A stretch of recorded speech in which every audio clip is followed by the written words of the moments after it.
কিভাবে রান্না করবেন ঝরঝরে ফ্রাইড রাইস অনুষ্ঠান বাড়ির স্বাদে।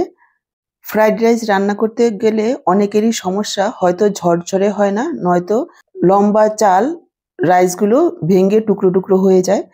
আজকের ভিডিওতে পেয়ে যাবেন যে অনুষ্ঠান বাড়িতে অনেক চালের ফ্রাইড রাইস রান্না করে তবুও একটাও ভাঙেও না আর ঝরঝরে হয়, স্বাদও হয় অসাধারণ। থাকবে অনেক টিপস, তাহলে চলুন দেখে নেওয়া যাক আজকের এই ফ্রাইড রাইসের রেসিপি। নমস্কার বন্ধুরা, আহারে বাহার রান্নাঘরে আপনাদের সবাইকে অনেক অনেক স্বাগত।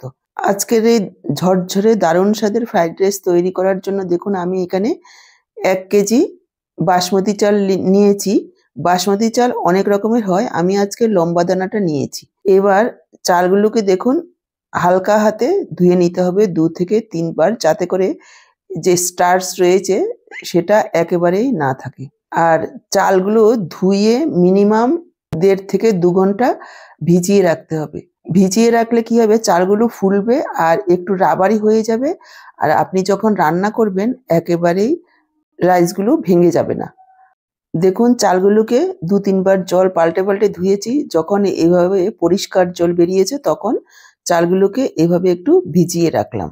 এই সময় আমি সবজিগুলো কেটে নেব। আমি এখানে সবজির মধ্যে নিয়েছি 2টো মিডিয়াম সাইজের গাজর, একটা বড় সাইজের ক্যাপসিকাম।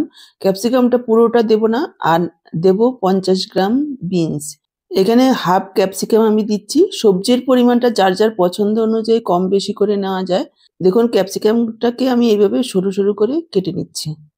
গাজরগুলোকেও ঠিক একইভাবে এভাবে পাতলা পাতলা করে কেটে নিয়ে সরু লম্বা করে কেটে নিতে হবে।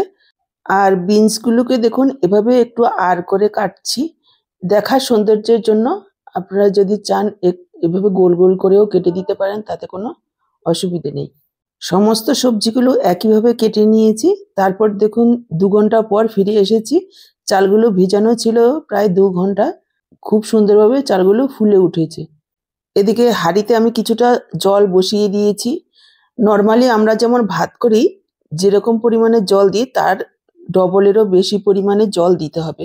এতে করে কি হবে, ভাতগুলো একেবারে ঝরঝরে হবে, একটার সাথে একটা লেগে যাবে না আর ভেঙেও যাবে না। জল যখন পুরো টগবগ করে ফুটবে তারপর চালটা দিতে হবে। এখানে দেখুন আমি লবণ দিয়ে দিচ্ছি। লবণের পরিমাণটা একটু বেশি পরিমাণে দিতে হবে, যাতে করে রাইস লবণটা টেনে নেওয়ার পর এক্সট্রা যে লবণটা থাকবে সেটা জলের সাথেই বেরিয়ে যাবে।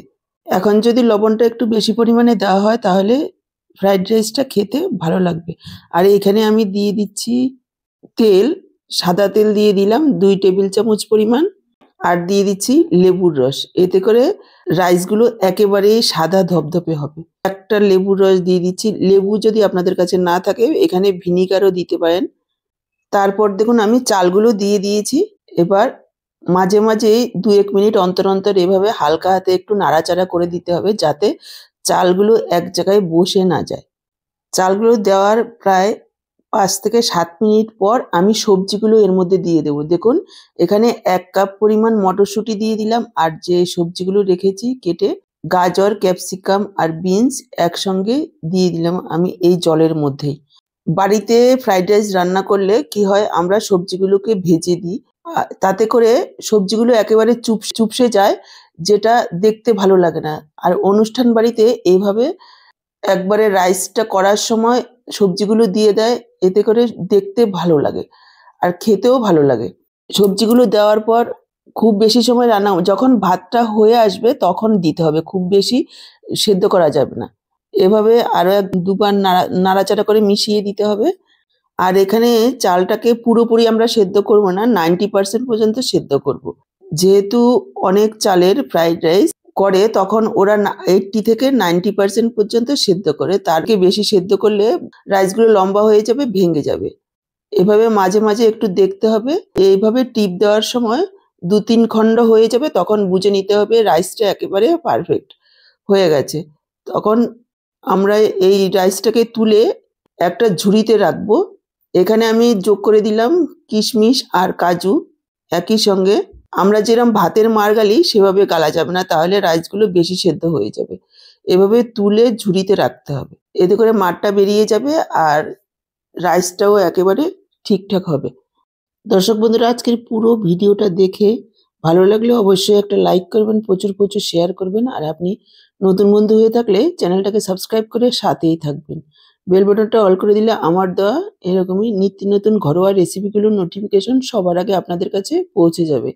ফেসবুক থেকে ভিডিওটা দেখে থাকলে আহারে বাহার রান্নাঘর পেজটাকে ফলো করার অনুরোধ রইল। দেখুন, রাইসগুলোকে আমি দু জায়গায় তুলে নিলাম ঝুড়িতে। এবার একটা তড়কা প্যানে আমি নিয়ে নিচ্ছি ১০০ গ্রাম ঘি আর ২ টেবিল চামচ পরিমাণ সাদা তেল। এখানে তেল আর ঘি আমি মিশিয়ে করছি। আপনারা চাইলে পুরোটা ঘিতেও করতে পারেন, আবার চাইলে পুরোটা তেলেও করতে পারেন। ঘিটা গলে যাওয়ার পর ১ বড় চা চামচ দিয়ে দিলাম গরম মশলার গুঁড়ো।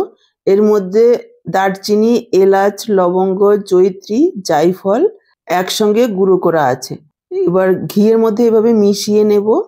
খেয়াল রাখবেন যাতে ঘিটা অতিরিক্ত খুব বেশি গরম না থাকে, তাহলে গরম মশলার গুঁড়োটা পুড়ে যেতে পারে। এবার আমি ফ্রাইড রাইসটা আবার সেই হাঁড়িতেই তুলে নিলাম আর এর মধ্যে দিয়ে দিচ্ছি গুঁড়ো চিনি। চেষ্টা করবেন গুঁড়ো চিনি দিতে, এতে করে ভালো মিশবে। আর যদি দানা দানা থাকে তাহলে মিশতে সময় লাগবে। আবার যদি রাইসের গরম ভাবটা কমে যায় তাহলে দানা দানা থেকে গেলে খাওয়ার সময় মুখে পড়বে, একেবারে চিনি চিনি লাগবে। চিনির পরিমাণটা আমি বললাম না, আপনারা স্বাদ অনুযায়ী দেবেন।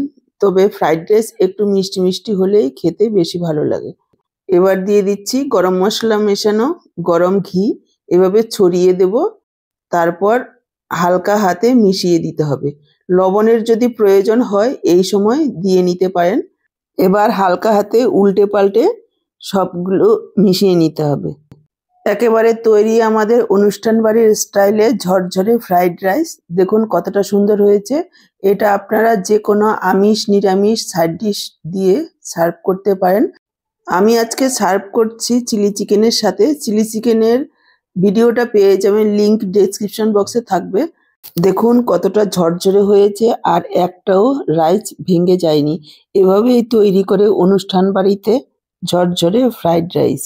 তাহলে আজকে এই পর্যন্ত, আবার দেখা হবে নতুন কোনো রেসিপির সাথে। সবাই ভালো থাকবেন, সুস্থ থাকবেন।